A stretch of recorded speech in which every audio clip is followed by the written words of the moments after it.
Have you ever felt like you're on the outside looking in? You see these groups of friends laughing and connecting, and you just kind of wonder, why is that so hard for me? Well, if you have ever felt that way, you are definitely not alone. Today, we're going to dive into the psychology behind social connection and really uncover some of the subtle, often invisible reasons why making friends can feel like such an uphill battle.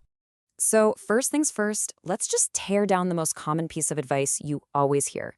People love to say, oh, just be more confident, or you just need to work on your social skills. But honestly, if it were that easy, you wouldn't be here, right?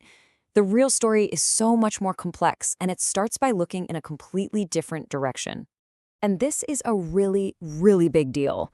For so many of us, the struggle has nothing to do with how we look or how we come across.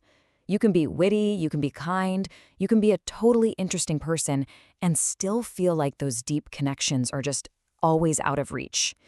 And that feeling of frustration, it's completely valid because the problem usually isn't with who you are on the surface. Right. That's the million-dollar question, isn't it? If it's not the obvious stuff, what is actually going on under the hood? Well, the answer lies in these quiet, almost invisible programs that our brains run in the background. These little patterns designed to protect us that can actually, ironically, end up causing isolation. And listen, these aren't conscious choices you're making. They're these deeply ingrained habits that, over time, build a wall around you without you even realizing it's happening. So let's pull back the curtain and expose two of the biggest culprits, starting with a cycle that I think many of us are going to know all too well. So this brings us to our first major roadblock: analysis paralysis. It's that awful feeling of just being stuck in your own head. And this isn't just, regular thinking. It's a really destructive loop that can turn the chance for connection into a huge source of stress. Okay, what's fascinating here is how this cycle just feeds on itself. See, it starts simply enough. You have a conversation. But then later, your brain hits the replay button over and over.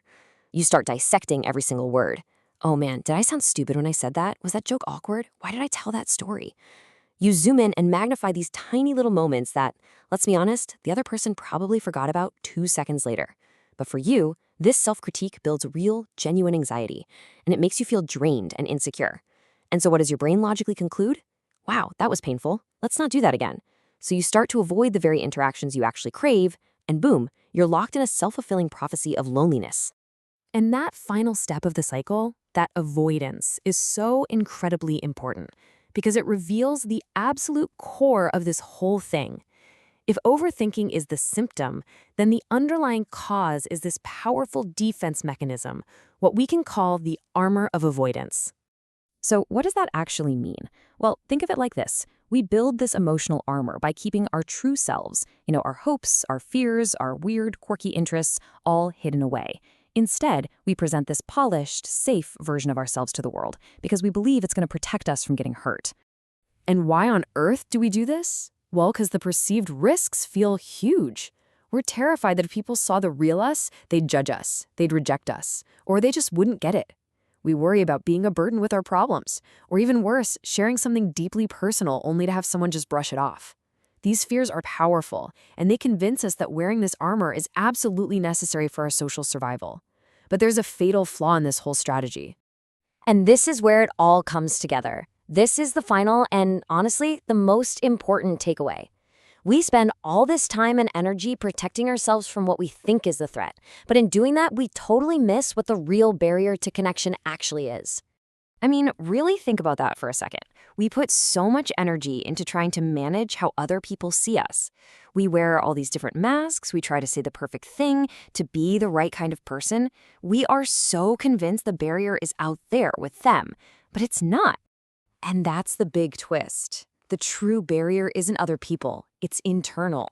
It's our own fear. It's the overthinking, it's the armor. It's all those patterns we use because we're afraid. We are so terrified of being rejected that we kind of reject ourselves first by never showing who we truly are. But here's the thing. Real connection requires vulnerability. Our armor makes that impossible. This quote just says it all perfectly, doesn't it? It's this central paradox. The exact same armor that makes us feel safe is also the cage that keeps us trapped and alone. Sure, it keeps the hurt out, but it also keeps the love, the understanding, and that genuine connection out too. You just can't have one without being open to the other. So I'll just leave you with this final thought to kind of chew on. What if the real path to belonging isn't about perfecting your defenses, but about having the courage to slowly, carefully lower them? What if real friendship is found not in avoiding rejection at all costs, but in taking the brave, terrifying, and ultimately rewarding risk of letting yourself be truly seen?